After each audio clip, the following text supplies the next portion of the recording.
We are doing Monster Squad. We are talking about Nards, man, Nards. Let's see if another mysterious hand closes that door like the last one we did. We're haunted, by the way. Yeah, just so you know. Oh, it's driving me nuts just a little. There we go. Okay, just better. What Sorry, was that? It's a little off. What are you doing? Okay. That's about close. Okay. Just wanted it centered. OCD. Yeah, we're gonna talk. That was his wife, by the way. Closed that door. She thought you wouldn't be seen. And then everyone in the last video was like, Give it. Who was that? That was Give so it much. away. Give it away. Spoilers. Well, and then everybody. I was gonna make up a whole story. Well, then everybody's like, to be fair, that was the much scarier than anything in Devil. So I thought it worked okay. Okay, we are gonna talk about Monster Squad. I really want to talk about this movie because I feel like I love this movie. I love it so much, but it shouldn't work. In some respects, in many respects, it doesn't work. It's a kid's movie. What are you that talking about? It works kids just can't see. No, but that's the thing. It's like... Oh, kids can see it. We saw it. I mean, yeah, but they're not supposed to. Maybe our modern kids can't see it. No, but you know what I mean. But, you know what I mean. I mean, this is a film where it's like there's obviously these kid tropes. Like this should be a G or PG movie, but there's scenes where it's like Dracula's calling this little girl a bitch, and they're like shooting all these gory, bloody scenes and stuff like that. And they're blackmailing this girl with like naked pictures of her, which clearly she should be blackmailing them because that's very illegal. And there's just all these inappropriate scenes, but it's not really made for adults. It's clearly kind of made for that kid audience when you see how Dracula looks and Frankenstein looks and stuff, the Frankenstein monsters. So it's one of those things where it's like, this shouldn't work. In many respects, it doesn't work, but in its own strange way, it does work. Yes, it does. That's why I love doing the review, because it's very much one of those movies where it's like, no, I can't defend it as good, but it's awesome. It's just an awesome movie. And I think it rides that film that you're not supposed to see as a kid, yet somehow is made for you, which I think they're trying to expose more and more now with kind the of like PG-13 Basic rating. Instinct. Oh, never mind. I was gonna say the Transformer movies, but I mean that's made for 13-year-old, and I was gonna say above, but not really, just 13-year-old and under. The Michael Bay ones. Yeah, honestly, I think Monster Squad's more adult. Oh, I agree. But that's why I'm saying there's kind of like this. Now we're trying to hit that crowd a lot. With kind of that 13, like only that like 13 to 15. Kind of. I'm like trying to think what in Transformers would even that like.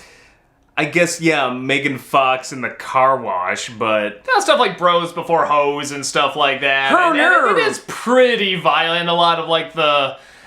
I can't remember. Yeah, I mean, they're going through buildings. They don't show people falling, but it's like that's the only missing thing. Like tons of people died while they're flying through those buildings. It's so innocuous. Like, I can't even, Monster Squad feels harder core to me than Transformers. Yeah, no, I agree. I feel like it does, sort of have, the goriness and, people will die. Maybe because it has the cojones to actually, throw kids in a situation like that. Yeah. Instead of Shia, no. The beef. That is what it means. So this is one of those films where it's like, I saw it, if I was to watch it when it came out, which I kind of did actually when I was a little kid, if I was to watch it as an adult, I would be like, who is this movie made for? I mean, well, what is it trying to accomplish? You can't show us stuff. It's made for us. And that's children of the 80s. So it's not a surprise at all that it bombed. It didn't do well. Because it's like, how can you find an audience for it? But now it feels like... I'm not sure it was promoted properly either, because how do you promote this film? How do you promote a film like that? Yeah. It just there's some classic movie monsters and even to kind of I don't remember because we saw it on video as kids. I don't remember ever seeing trailers for it nor going, oh, I need to see that. No, I didn't see them either. Yeah. Well, and then you have something like, even with Transformers as obviously gearing towards, 13-year-olds as that is, it's trying to make the machines look tough, look dirty, even though CG's not always that great, is trying to look like it's really there. As soon as you see Dracula in that cape, and you see the fake bat flying on the strings and stuff like that, and, you know, the very stock werewolf and stock Frankenstein monster, like the old movies, it's like, come on, this is clearly, like, for kids, you know, not little kids, but, you know, kids. And you're gonna throw in all this stuff, though. Kids of a sort. Yeah, so 80s kids, I don't know. I think it could very well be maybe that lack of not exactly knowing the audience, or maybe knowing it too well, in a sense, is kind of what makes it so interesting. But that's okay, because work. they balanced all of that kind of, like, darkness and grittiness with, you know, Holocaust reference. Yes! Scenes like that! Oh my god. You want depressing, go to the... I mean, and now it's off of League of Super Critics, but the original comments on there, maybe they're still on there, on our channel, was everyone saying, well, I don't get the number on the arm. What's he talking about? I just don't get it. It's like... Oh my god. Read a book! You're making the rest of us look like jerks! Yeah. Read a fucking book! I ain't gonna explain it to you, especially in this, you know, lighthearted video. But it is kind of true, though, throwing something like that in this movie, and it's just one of those things. Well, apparently now, as we found out, it's an educational film. Yeah. You know, the tone is all over the place, but in a weird way, that's kind of what's so likable about it. It's because it shouldn't be in there, but it's also the stuff that I think 13-year-olds like to see that kind of makes it interesting. It kind of makes it fun. It's a kids' movie doing the things that kids' movies Well, I will shouldn't say, do. the perfect age to watch this is 3 to 15. No, I think I saw it when I was like 6 or so. I thought it was like kind of meant to be serious. And of course, when I grow up, I'd say the perfect age for this film is like 8 to 12. Is like that perfect age where like it'll hit you probably just right. But any higher and it's a little silly because it's this classic movie. But and any lower, like you saw when you were 5, which would have made me about or wait, when did you? I want to say I was 5. I could be wrong. No, I want to say no because we were here. I want to say you would have been like 6. But I want to say I would have been 8. Because I thought like, oh, this is like the real Dracula, the real Frankenstein monster. Ooh, like these are the legitimately scary ones. And then of course when I get older, it's like, no, if you were 6, not. I would have been 8. So I liked it, but I mean it. I think maybe some of it went over your head because I'm not sure I took it seriously. Yeah, see, I took then it again, like, it had seriously. a nice gritty edge to it. I remember enjoying it. Yeah, a no, lot. Like I said, I was like, this is awesome. I mean, when you see the lady vampires coming down with the, you know, they're getting stabbed in the heart and stuff, I was just like, oh, crap, like, this is the real deal. Like, this is what I thought, like, you know. For a kid, it is. Yeah, no, like, the Keaton Batman, it was like the difference between... Unless you're raised on horror movies. Yeah, no, it's like the difference between the 60s Batman, the Michael Keaton Batman. I was like, oh, this is the real Batman. Like, the Keaton Batman, I thought this was the real Dracula and the real Frankenstein monster. And then, of course, I grew up, I'm like, no, the original Dracula is the real Dracula, and the original Frankenstein is the real Frankenstein. Do you remember the first time we saw it? It was at a friend's house. No, right? it wasn't. Oh, okay. No, we did see it again at a friend's house. Do you remember the first time we saw it? No, maybe not. We were at a church group. Honest to God, like they would like. That's right. Yeah. And I don't think they had any clue.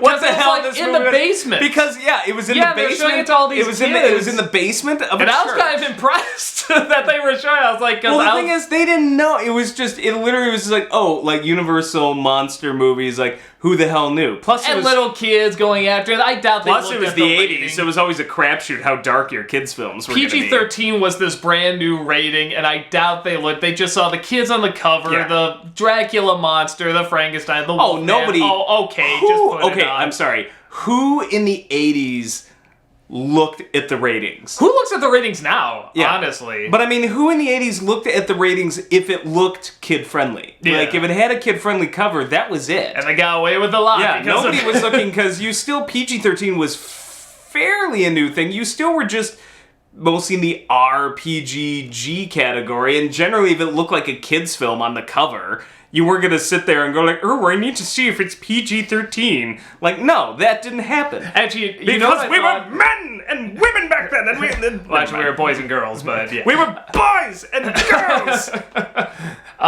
With cojones and ovaries of steel, I don't know. Actually, I remember now, you know what I thought this was? Because when I first saw it, I thought, because I know you remember this, probably a lot of you out there don't know it, I thought it was like a grown-up version of the Halloween that almost wasn't. Because that had all the monsters coming together and everything, and because I remember saying, like, where's the witch? I want to see what she looks like. You know what? Fuck it. Let's just say it is. Let's just say it is. That makes the movie even more awesome. Because that was like one of my big introductions to like Dracula and Frankenstein and stuff was the Halloween that almost wasn't. Wait, was that the best introduction? Was that Judd Hirsch's Dracula? Oh yeah. my god. Look, it's on YouTube. You'll see where I'm coming from because it's all the monsters come together. You'll laugh, you'll cry. 70s. You'll kiss 30 minutes goodbye. It's this stupid 70s thing for little kids, and it's fine for little kids. It's ungodly stupid. So but so you YouTube that, watch it, and then think of Monster Squad as the unofficial sequel. Yeah, like the grown-up version of it. So that was kind of like, That's amazing. I think that was like my official introduction of like what I thought Dracula and Frankenstein was. Then this was the update. Yeah. So a lot of you don't know what that is. I mean, it's cute for little kids. I mean, it's like harmless, but it's dumb. It's so dumb and cheesy. But where this, I think, is very harmful to little kids, but also dumb and cheesy, but a lot more fun. Harmful the little best kids. kind. We turned out fucking fine. Well, and even that mindset of, Wolfman doesn't have nards, kick him in the nut. Wolfman has nards. That's totally a kid mindset. A line that defined a generation. That's totally a kid mindset, because no kid thinks about that, like the Wolfman having balls, and then suddenly it's like, I guess he does. Yeah, I mean, it just doesn't They think should, that. good sir. They should. Yeah, I just love this movie. I love the review that we did of it, because I really felt like with the reality monster attacking, that is like, okay, this really, as a film, it kind of doesn't work. It is cheesy, it is ridiculous, but as just this awesome what the fuck experience, it's amazing, and it's so much fun. Plus, chart guy, Yeah, well, chart guy, that was just our geeky analysis kid. Actually, did this one have kind of the geeky kid? I'm trying to remember. They if you string all 80s kids films together, you get every trope. But I don't know if this one had that one in particular, but other films do. Well, and then I was thinking of something like Stranger Things, of course, is this huge hit. A lot of fun to watch now that it's fall. Is that show any good? I don't know. I haven't seen it. Yeah, of course we see it. I can't watch it like the minute it came out. I watched that. Let go my ego, bitch. And yeah, but that is clearly for adults paying homage to some of these tropes. But it is clearly this is an adult show. Goonies is still for kids. It has some adult elements, but it's mostly for kids. E.T., kind of the same thing. Where Monster Squad, it's like, it's hard to say who it's for.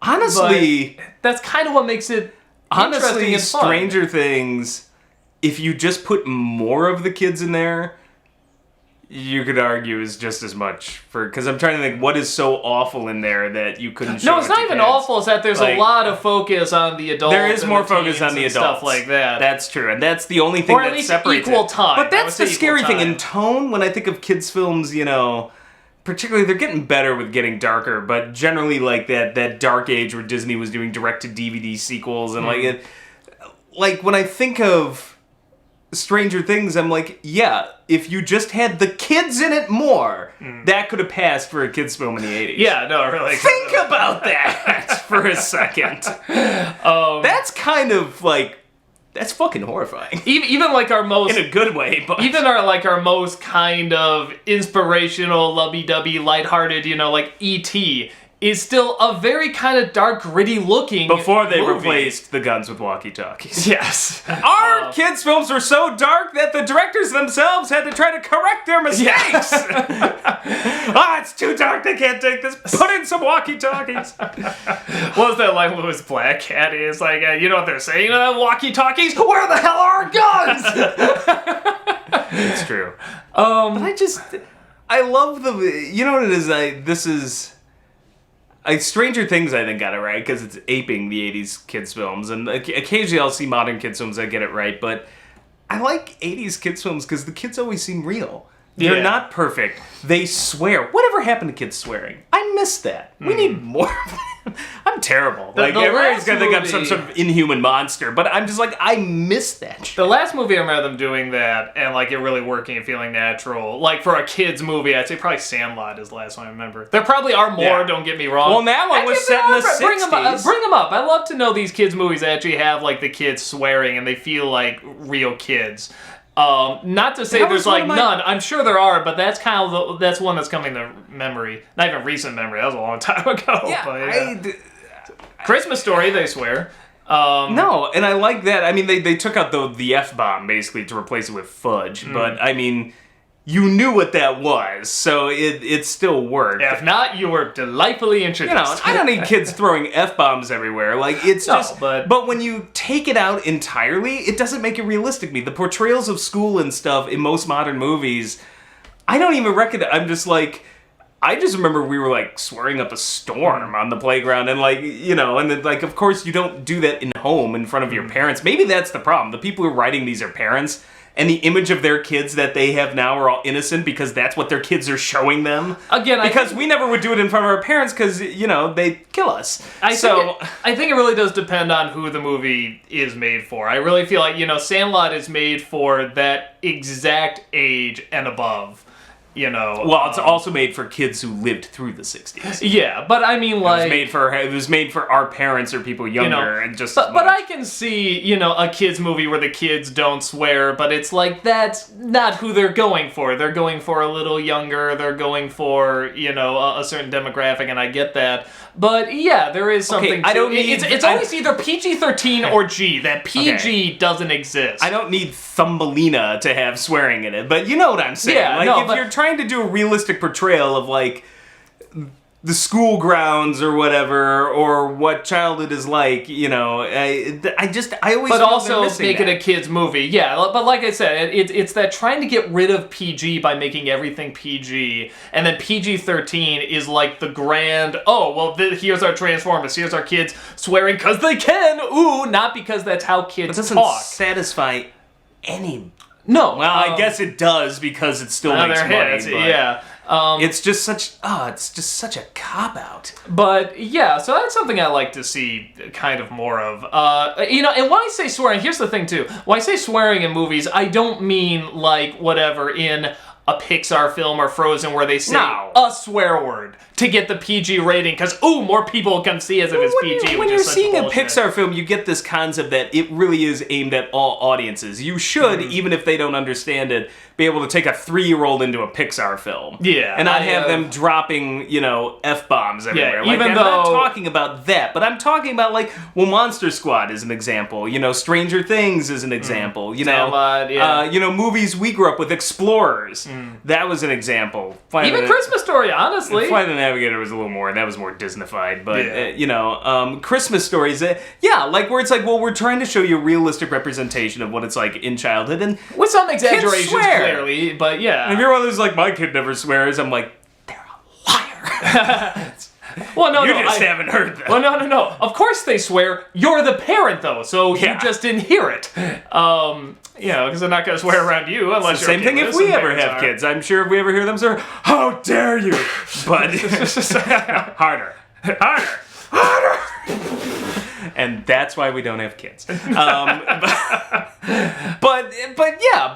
whatever they do on the playground, with their own friends, so long as they're not breaking the law, I'm I don't care.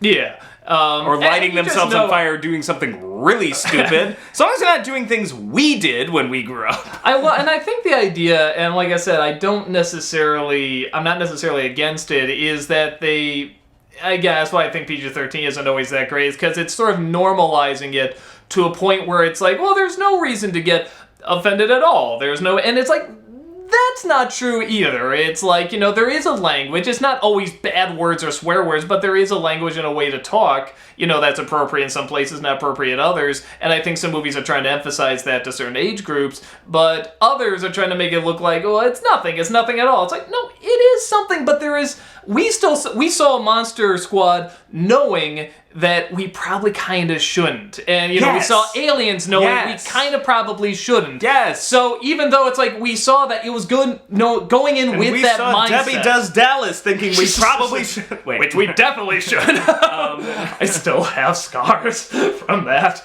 It was better. It was better than Catholic high school girls in trouble, all right? Nothing is better than Catholic high school girls in trouble. Samuel L. Brockowitz presents. Like, how many people you think get that? The 3 people that saw Kentucky Fried Movie are going to be, oh my God! But no, I think that is important, that awareness that you shouldn't be watching it. So there is kind of like, there is this inappropriateness, but you still watch it and it's... Oh, you know, it's okay, but you have to have that awareness that this kind of isn't okay, but you can handle it. It creates this responsibility to the language. Kids need that exposure to something naughty every once in a while. They need something that they're like, ooh, like maybe I'm being bad just seeing it. That feeling of like you're getting away with something or you're in on the adult thing, you know, the swearing or the smoking or the drinking or whatever's going on in the movie. That's why I love Ghostbusters. Like they're drinking and smoking up a storm in it. Well, and I saw Batman when I was a little kid, 9 or something like that. What bothers me? But, clearly not 13 yet, but I was just like, okay, I know this is bad, so you feel a little bit more adult, and you feel like you have the responsibility to handle And adults need adult things. Every once in a while, I need a hardcore R movie just to remind me I'm a freaking adult. And you know what? It works the opposite way, too. Sometimes, like, the past couple months are a great example. The shit hits the fan and your life is just so fucked up at the moment that you're just like, you know what? I need some light and fluffy. I need Storks. Storks was amazing, by the way. I need fucking Storks. Go see Storks. I didn't do a vlog on it. Just go see it. It's freaking hilarious. I need Storks. I need like a Pixar movie. I need something light and fluffy that's not, PG-13 or something. So my problem with PG-13 is it doesn't satisfy anybody because you're not getting a real adult experience like you would out of an R movie. You're definitely not getting an innocent sort of kids film. It is literally the blanding down of both sides where it's just like, well, we're going to make the kids just feel naughty enough without anything really, like, PG-13 movies back in the day were way more hardcore than they are now. Yeah, they're almost R. Temple of Doom is that Brad Jones nails. He's like, that's a fucking hard R movie. I thought Raiders of the Lost Ark was an R too. Raiders. It was. They put fire in front of Belloc's exploding face. It's still an R, and that made it a goddamn R. That somehow makes it PG. So that scared the shit out of me when I saw that. I'm like, this isn't the same movie as Roger Rabbit. So if you're a kid, you're not getting the full on like adult experience because like we saw Aliens. We were pretty damn young. 8? Yeah, I must have been 8. Young. You were 6. Like, and it scared the shit out of us. That's the point. That's what I'm supposed to do. Everybody needs that moment in their life where they see something adult. So you don't get that out of a PG-13 film. But if you're an adult, it would be like PG-13 Deadpool or something. You'd be like, what the hell is this? Or PG-13 RoboCop. It's like, I want the adult thing. Why am I getting this watered down piece of trash? I feel like they maybe are sort of making a comeback because Deadpool was, of course, a gigantic hit. And then Sausage Party did pretty good. And that is just totally celebrating being everything anti-PC, every stereotype, every offensive thing you can imagine. And it did well. But that's also because it was well written. And the same thing with Deadpool. So I hope there is more effort going into it. And don't get me wrong, it was also called Sausage Party, so people would see it just because they were just like, I want to say I saw Sausage. But they would be satisfied too. That's what's so funny about the movie. But no, it's one of those things where it's like, I feel like we are so middle of the road right now, which is bland. No, but the chart says people want just enough of everything. Don't rock the boat. Everything goes in peaks and valleys. I think there was a while where we had nothing but G's and nothing but R's and stuff like that. And then we tried to mix it up a bit. Now we're in the PG-13 age. And it's like, good. We needed that for a while, but now let's go back. Let's go to the G's and R's again. Let's go to these extremes and let's make them good. Let's make good G films. Let's make good R films. I feel like they are making good PG films. Or good G films. They're just calling it PG for no damn reason. Well, I'm okay with that. PG as a rating doesn't bother me. PG versus it does G, me. I don't care. Like, I don't care about it. A film is clearly G. I did a whole editorial line. You can see it. PG-13 used to be like, this is your baby step right below an R. Yeah. Like, this is your way to get into an R-rated movie practically, like, and now it's just been watered down to the point where it's like, well, this is it's now probably somewhere what would be in between a PG and an old PG-13. Yeah. Like, that's what bothers me. I'm like, okay, then why does this rating even exist? It's just a slightly harder core version of PG, and that just doesn't interest me. I'm like, just give me one or the other. Yeah. Can you imagine this film being made now as a PG-13? We're going to make a quote-unquote kind of kids film starring old movie monsters, and it's going to be rated PG-13? I don't know what it'd be. I can't see it. Rated. I can't. I think it would still not as a kids film. You would make it as a teen movie. No, not a kids film at all. But that's what I'm saying. Like, there's no way you could get away with this film. But it's kind of strange that it came out even then. I guess that is the time for it to come out. Don't get me wrong. You know, at 80s where they did kind of blend. It was pushing the envelope even then. Yeah, but it was still allowed to exist. It was more like, what the fuck is this? So, but it's still... well, I think that's why the film is so fascinating. Like I said, I mean, it is just clearly a kid's film, but there's all this stuff that's clearly not kid-related, but kids like to see. And like I said, you could argue that it did kind of give birth to like the Michael Bay PG-13 We should look stuff. up the story behind this movie. Maybe it's got some convoluted production history, and it was meant to be more... Well, they probably saw stuff like Goonies and films like that, where it's like they were like pushing Goonies. the envelope a little bit. So they wanted to see if they could go that next step, and it sort of took a little too big a step that couldn't find an audience, and not understandably so, you know, or it's very understandable why. But that just made it all the more intriguing looking back years later and watching it. So... yeah, I think there's definitely going to be a very particular audience there is a very particular audience that likes it. Like I said, it's coming back, and people are just talking about it more and more because of what a strange anomaly it is. So yeah, I love it. I don't know if I can defend it as, like, good cinema. No, it's not high art. Yeah, but it's just... it's a great time capsule. Yeah, it's a great time capsule. Of the strangeness that we grew up with. Yeah, and it circa just, 1980 to about 1990. Yeah, just like the 80s and the sort of non-PC, non-appropriateness. I shouldn't say non-PC, but not appropriate, definitely, for, like, you know, kids' films, even down to the rating. That just draws us to it even more. I guess if the 70s was dingy and, like, sort of pot high, then the 80s was more of that gritty coke high. Yeah, it's all about the crack. Whenever I see 70s, 70s kids films, it's all these like groovy colors and far out, man, and then the 80s is just like gritty, sort of like you just snorted way too much. I was like, what the? It is strange how you can actually kind of identify decades by a drug. You know, like pot, coke, 90s would probably be crack, early 2000s would be like meth. Just keep going from there. Yeah. A little weird.